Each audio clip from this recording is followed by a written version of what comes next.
So, I have some really big news. It's the best project I've ever worked on. I'm thrilled to announce the launch of a groundbreaking project I've been working on with Red Tower Entertainment. It's an honor to present our new show, Monster Myth. I've been collaborating with the co-producer of Ancient Aliens on the History Channel.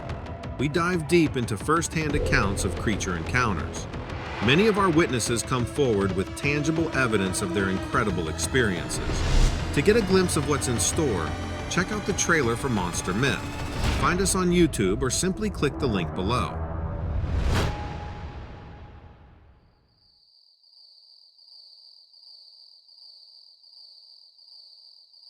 middle of the night, I kind of jolted awake by a sound I'll never, ever forget. It was unlike anything I've ever heard in the woods, and I've been in the woods a lot.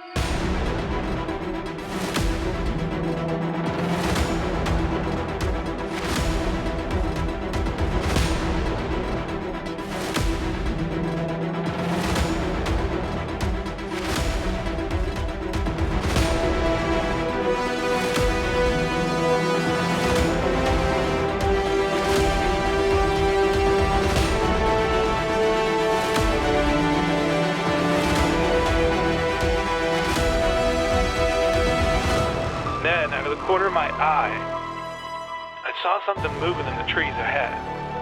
It was too big to be a bird.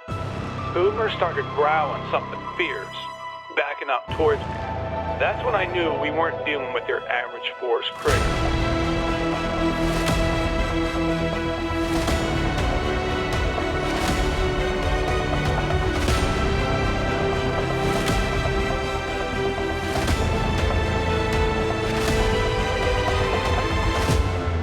Had these large, glowing red eyes.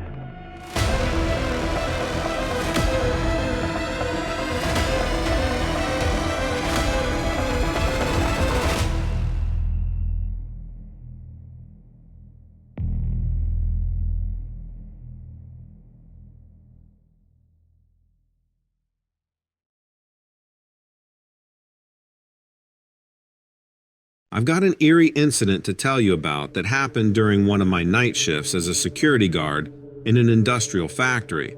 I still can't make much sense of it. It wasn't any special or classified factory or anything. Nothing strange about it, at least not at first. It was in the business suburbs of Dayton, Ohio. Most of my nights were spent sitting alone and staring at monitors. I would do patrols of the building on foot, but I never caught up with or saw anything out of the ordinary. Every once in a while, someone forgot to lock their office door, but that was about it.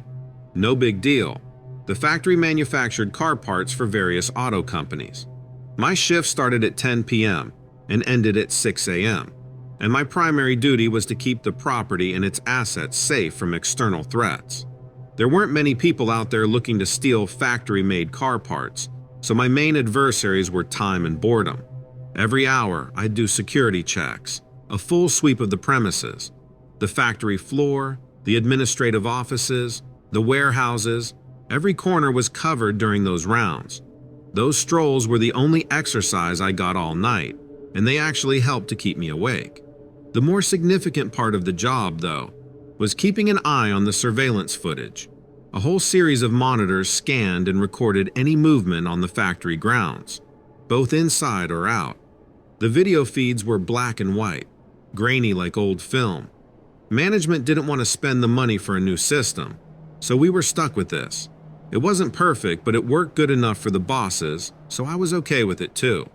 One particular Friday night, more accurately, very early Saturday morning, I was going through my usual routine. I finished my midnight rounds and returned to my security hub. It was then when I first noticed something unusual. I was gazing at the monitor showing footage from the storage area when I spotted a flicker of movement. At first, I brushed it off as a poor quality in the system, but then it happened again. On the screen, a slightly darker shadow hovered at the corner. Now mind you, at that hour in the dead silence, even the smallest abnormality feels amplified. But this was feeling like my own personal Twilight Zone episode. This shadow seemed to move independently. Its edges were blurry. I would describe it as looking closer to a patch of dense fog than a definite silhouette. Yet, for it to appear in the middle of a dry, well-maintained room seemed improbable. if not impossible. It hovered, swaying gently in one corner of the storage area.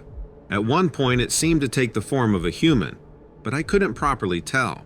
The footage quality wasn't great. Part of me wanted this to be a dusty camera revealing rat or a raccoon, but deep down I was afraid. I tried to brush off my unease. Taking a deep breath, I decided to go and check on the moving shadow. I don't know if this would be better or worse than confronting a living intruder. I didn't know how it would react when I showed up, but part of me was convinced that this couldn't be real, that I was letting my imagination get the better of me. So, armed with just my flashlight and an old sturdy wrench, I ventured into the cold, silent factory halls. My heart was pounding in my ears. As I neared the storage area, the air changed. The usual musty smell was replaced with a faint scent of roses. I paused, completely baffled by the situation. I felt a chill run down my spine. Something was undoubtedly not right here. I cautiously opened the storeroom door and shone my flashlight directly at the corner, where I'd seen the anomaly. The beam seemed to almost stick to the strange, foggy figure instead of passing through. I gasped as the shadow slowly turned to face me. Distorted yet discernible features were visible. It had these piercingly bright hollow eyes, glowing white in the murky room. As my gaze locked with those glowing eyes, I could feel a jolt of sadness, a silent plea hauntingly coming from the ethereal figure. There was a strange air about the figure, but it wasn't the danger or malice that I previously thought. The figure's apparent sorrow made my stomach churn. I dropped the wrench. The loud clang of it echoed around the room. And then, in less than a blink, the ghostly figure vanished. It was like it was never even there, except for the very faint scent of roses that hung in the air. I bolted out of the room and back to the safety of my small security hut. I replayed the surveillance footage. It captured everything, even the moment that the figure disappeared into thin air. I sat there in disbelief, trying to come to terms with what just happened. I managed to see the rest of the shift through. I reported to my replacement guard at 6 a.m. He brushed off my shaken expressions as a joke, but before I left, I told him to take a look at the security footage if he didn't believe me. There wasn't any more joking after that. I've kept an eye out for the strange figure on the monitors, but I haven't seen anything since that night. Maybe my confrontation with it scared it away. Who knows? But what gets me is, what was it doing there? What connection did it have to the factory? Or maybe it was looking for something from even further in the past. I did a little digging, but I couldn't find much information about the place before the factory was built. Perhaps I'll never know.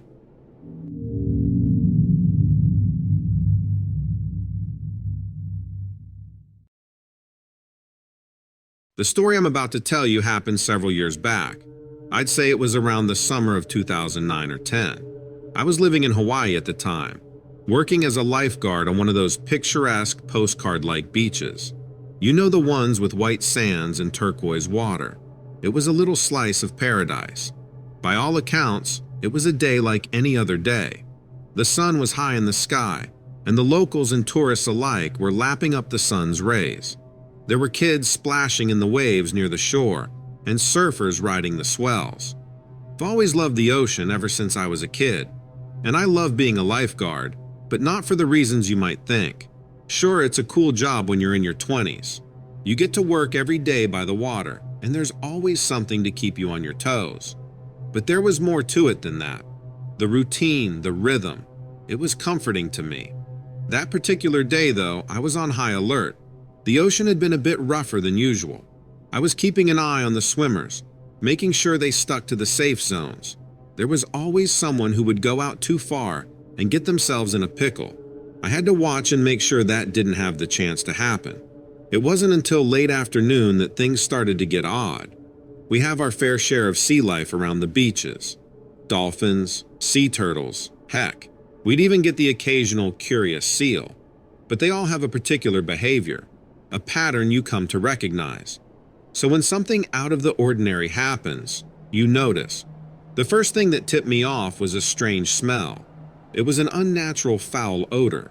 It was like rotting fish, only worse. I scanned the area for signs of a carcass. Occasionally, we'd get something dead that washed up from the ocean, but I couldn't find the source of this stench. It seemed to be coming from everywhere and yet nowhere all at once. And then there was the sound. It was a low rumble, not quite like thunder, but it had a similar ground-shaking roar to it. It was like it was some enormous bellow from the depth of the ocean itself. At first, I thought it was my imagination. Maybe there was a storm coming, and it was just some charge in the atmosphere. Or maybe it was the wind. If I didn't know better, I would say it was the growl of a giant creature echoing from the ocean depths. I couldn't believe what I was feeling. My instinct was to raise the alarm, to get everyone out of the water. I was scanning the horizon, trying to see if abnormally large waves were heading our way. But nothing. Only the sound, the smell, and this sudden feeling of unease creeping over me like cold seawater. More than a little spooked, I grabbed my binoculars to get a closer look at the water's surface. Sure enough, there was something under the water. A dark shape, far too large to be any normal sea creature. It was enormous. My skin was crawling, my heart pounding, and every instinct I had was saying something was wrong. Yet the beachgoers were blissfully unaware. As I stood there, binoculars in hand, I couldn't help but think about all the legends I'd heard growing up. Stories of great sea serpents and terrifying monsters that lurk beneath the waves. I started to wonder if maybe, just maybe. But right then, I shook myself out of it. My job wasn't to get lost in fantasies and legends. So I dialed down my panic and put my focus back on what mattered. I was there to maintain the safety of the people on the beach. Then, with no warning, the water erupted with a splash that seemed to shake the very earth beneath my feet. Swimmers screamed as the water churned with white froth and furious energy. A large shadow swiftly moved beneath the surface. I still wasn't sure what I was seeing, but I grabbed the megaphone and started yelling out instructions for everyone to get out of the water. Then, in one swift motion that still seemed surreal, the creature broke water. What I saw could have been straight from an old seafarer's nightmare. It was gigantic and serpentine in its shape, like a massive snake. Its colossal form gleamed sleek and wet, undulating underneath the roaring water surface. Atop its monstrous form were huge, malevolent eyes, aglow with a strange, hypnotic light. I know this is going to sound strange, but its head almost looked like that of a dragon. It was an insane spectacle. The encounters I had had until then had been with sunburns, jellyfish stings, and the occasional leg cramp. I wasn't expecting to run into a sea serpent. Somehow, everyone managed to make it safely to land, and to my surprise, the creature didn't come ashore. It seemed to be a surprise to see us as we were to see it. After what seemed like an eternity, but was probably only a moment or two, it slid back beneath the surface of the water. The terrified hush that fell over the crowd was one I'll never forget. At the end of the day, all things considered, I guess I was lucky.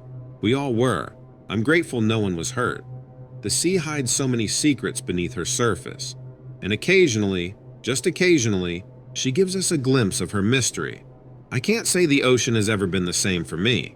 I mean, I'm not surprised that something large and mysterious could be lurking down there undiscovered. The ocean is a big place after all. I just didn't expect to have to confront it in my lifetime.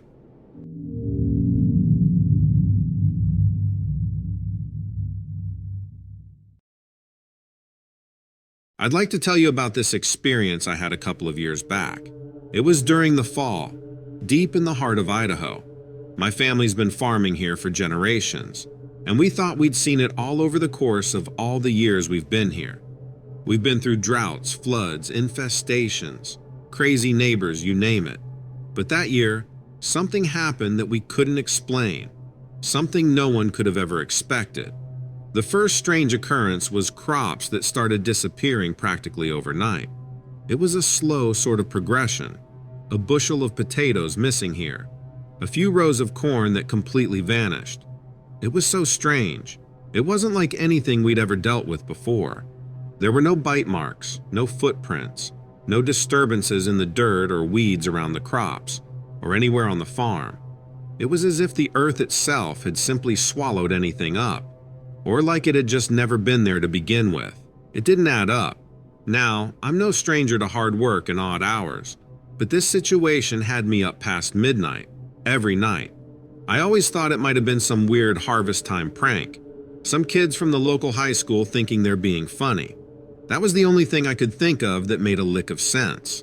To catch them in the act, I decided to stake out my fields.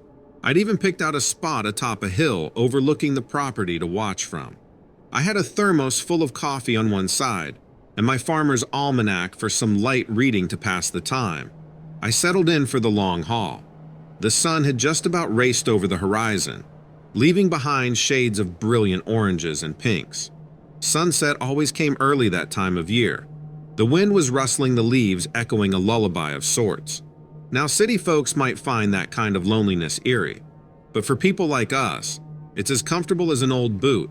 There I was, perched on a creaky fold-out lawn chair, eyes peeled for any kind of disturbance in my field. I remember gazing at the skies that night, thinking how exactly the shades of dark blue and purple mirrored the wildflowers that grew along the edges of the fields. The hours ticked by in their own rhythm, a molasses-like slow dance of time only country folks know. In the icy silence, the rustling of leaves appeared much louder. Yet, the promised mischief didn't present itself. At around 2 in the morning, my head was bobbing. My eyelids were heavy, and I succumbed to the call of sleep. After all, nothing had stirred in the vast fields for hours, but eventually I was jerked awake by a strange light. I blinked my eyes open and thought I had slept through the night. But this wasn't the morning sunlight that was greeting me. This was something else entirely. It was a surreal light, unlike anything I've seen, cast over my fields. Almost like a filter had blanketed the farm. I looked around for the source of the light, and I couldn't believe how I had missed something so massive right in front of me. Right above the field was a gigantic craft. It was saucer-shaped, like a flattened ball. It spanned the width of the entire field. It glistened under its own lights. It was a dull, matte silver shade from what I could tell. But here's the creepiest part. It was dead silent. I couldn't hear any sounds of an engine or anything else that could be keeping it in the air. I had to rub my eyes several times, convinced this was some cruel trick of drowsiness. Maybe I was having a dream. That would make the most sense.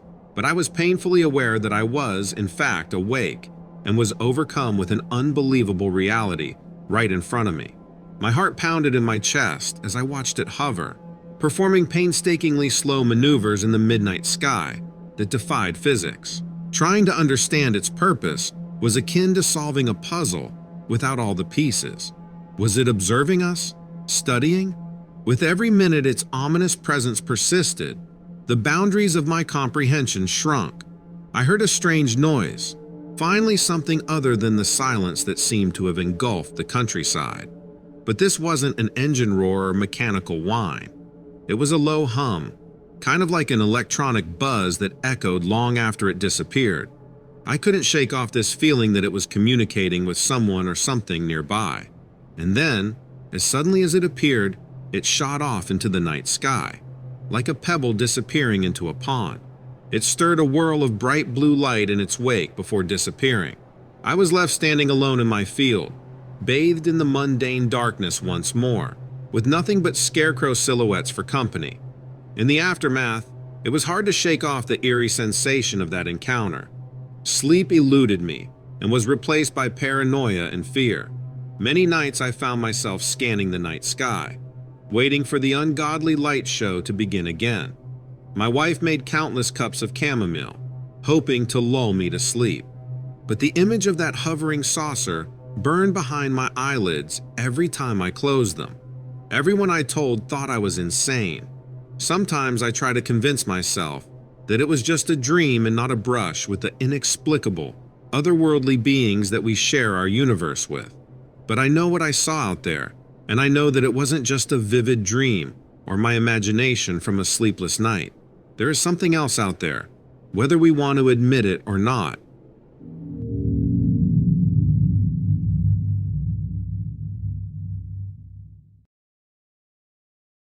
First off, I need to tell you about my job. I'm a plumber. I've been doing the job for a couple of years now, and already I've seen my fair share of rats in people's pipes, your occasional snake as well. but that's about as far as I get with strange animal encounters. But this one job that I got called to, well, it's something I'll never forget. That's for sure. It was just your average Tuesday in late July.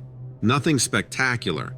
The day was hot, but the air conditioning in my truck made it manageable. It was around 2:30 p.m. when I got a call from an older lady. She was frantic. I mean, completely hysterical. Apparently, something was wrong with her plumbing, but she couldn't describe the problem to me. Sometimes older people can be a little weird about things. They have a sense of urgency that's just not necessary. Like every little thing is a crisis. So I didn't think too much of it at the time. I took down her address and told her I would head her way when I finished up on my current job. The house was an old-fashioned cottage, one you'd imagine you'd find tucked away in some European countryside. As soon as I walked into the place, I got smacked in the face with this overwhelming odor. It was something I hadn't smelled before, like a mixture of chemicals and organic matter, not your normal plumbing smells. I tried to ignore the smell and made my way to the bathroom. As I got down to open the piping under the sink, I heard this whimper. It was low, like a growl, but uncannily human-like. I shook it off thinking it was just the sounds of old pipes, and that I was reading too much into the situation. I flushed the pipes to ensure there wasn't a clog in the system, and that's when I saw it. In the mirrored finish on the copper piping, a shadow moved across the floor behind me. I quickly turned around, but there was nothing there. I started to move on and not think about it, but I couldn't. I started to check out the rest of the house for the source of the problem. As I walked around, inspecting the walls for possible leaks or seepage, I could have sworn I saw movement out of the corner of my eye. Again, what looked like the tail end of a coat, then moved around a corner. Figuring it was the owner, I shouted, "Ma'am, is that you?" But I got no response. Something felt off. The air was suddenly cold, and I could practically taste the metallic tinge of iron in the air. I made my way to the kitchen, and then I felt it. A gust of icy wind, so powerful it nearly knocked me over. It was as if something had just passed me at high speed. The kitchen was dark, almost too dark for a sunny afternoon. But what made me really uneasy was the fact that everything was in perfect order, too perfect. It felt like I was being watched. I convinced myself it was all in my mind, that it's just the oddities of an old house. I couldn't find anything wrong with this lady's plumbing. I called out to her to give her the rundown before I left, but I didn't get any response. Where did she go? As I was packing my tools away, I heard something. It was a whisper, and it sounded eerily like my name. I looked around and even checked outside, thinking maybe it was somebody in the street, but no one was there. But I distinctly heard someone whispering my name. It was then that I realized that the whisper wasn't from inside the house at all. It seemed like it was in my head. Feeling apprehensive, I decided to share my experience with the lady of the house when she finally found me. However, her reaction was not what I expected. Upon hearing my story, she grew silent and then asked me if I would be willing to return in the evening. She had someone she wanted me to meet, someone who knew a lot about the history of the house. I don't know what I was thinking, but I agreed to come back later in the evening. For what exactly? I didn't quite know. When I returned to the cottage that night, I saw a different car parked out front. It was old, beat up like it was straight out of the 70s. As I approached the house, I noticed the same stench of sulfur and burnt meat, only much stronger. I hesitated at the door before finally knocking. The woman who answered was shrouded in a rich velvet cloak. Her eyes were older than her face, like they've seen centuries. She introduced herself as Annabelle, a local historian and a medium. Seeing the mix of confusion and fear on my face, the woman simply smiled and invited me in. We all gathered in the same kitchen where I'd encountered that icy gust. That room was still cold, colder than the rest of the house. Suddenly, the floral patterned wallpaper, the porcelain dining set, and the meticulously polished cutlery seemed unsettling. The medium placed an old-looking book on the table, and I saw a shift in the homeowner's face. She looked nervous. She then began to explain that the house, built in the late 1800s, had been a site of demonic interactions. The previous owners in the early 1900s claimed to have been tormented by an entity they described having a grotesque, human-like form with large black wings. They said it was as tall as the room and had a muscular physique, covered in a kind of gray, metallic skin. They said its eyes glowed, almost like they were filled with fire. What happened next chilled me to the bone. The medium started to speak in languages I cannot describe. The room went dead still. Then she looked up. Her irises were completely black. Then I heard something just behind me. It was so close, it felt like the whisper was being breathed into my very soul. A growling voice hissed my name. My heart was pounding, both in terror and disbelief. Whatever this was, it was not from this world. After that strange, hair-raising encounter, we were told that the interaction probably occurred because it wanted something. The medium couldn't or wouldn't specify what that something could be, leaving us in the limbo of an unresolved tension. Whatever was haunting this lady's house was making noises with the plumbing. Sometimes her water would run blood red, and there would be pipes banging in the night. I checked everything again and was unable to find anything wrong. She brought me back that night along with the medium to try to get the monster to act up, so that maybe we could find a problem we could fix. I think she was hoping we would be able to tell her it was all in her head, but that didn't turn out to be the case. It was the only job I was unable to fix. Even now, as I continue with my simpler plumbing jobs, that encounter hasn't left me. Everyone who works in the trades has a story of some crazy homeowner or some wild job, but I bet few of them have encountered anything like this.